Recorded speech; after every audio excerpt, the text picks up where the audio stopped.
Hi guys, আসসালামু আলাইকুম। বাংলাদেশ নদীমাতৃক দেশ, তেমনি আমাদের গ্রামের পাশ দিয়ে একটা ছোট নদী বয়ে গেছে।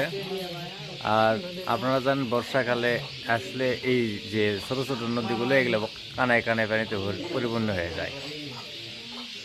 তো প্রতিবার বর্ষাতে আমাদের এই নদীতে মাছ ধরার ধুম পড়ে।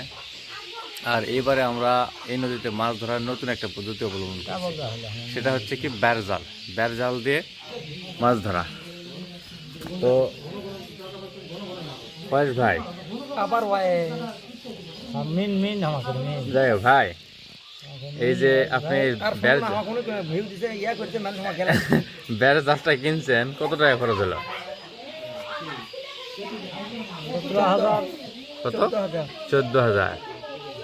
আর আমি একটা জিনিস চিন্তা করছি যে জালের নিচে কিন্তু কাঠি দেয়, তাই না?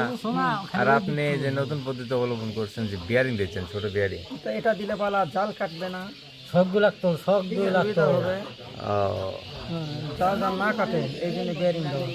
তো আপনি কি এটা মানে কোথাও দেখছেন নাকি? না না, এটা আমি নিজেই আপনার আবিষ্কার? গবেষণা করে একটু চিন্তা ভাবনা করে প্রয়োজনে পরামর্শ করে এটা বানাইছি।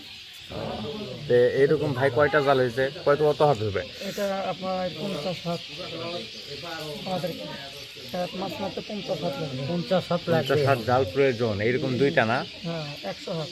100 হাত। 100। তো আপনি আশা করছেন যে মাছ ধরা পড়বে? হাঁসটা ধরা পেলে জানলে ধরা না। আমরা প্রতি বছর মনে করেন হচ্ছে হাত দিয়ে মাছ ধরতাম।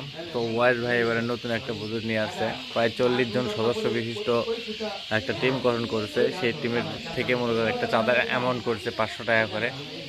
তো এই যে দুইটা জাল 50-50-100 হাত, এই দুইটা জাল মনে করেন বানাইতে আমাদের খরচ হয়েছে টোটাল কস্ট 20,000 টাকা। 20,000 না, 14,000 টাকা। আর যে টাকা বাদ বাকি যে অবশিষ্ট টাকাটা থাকলো, ওই টাকা দেওয়া ওখানে খাবার আয়োজন করা হচ্ছে। এই যে কয়েকটা।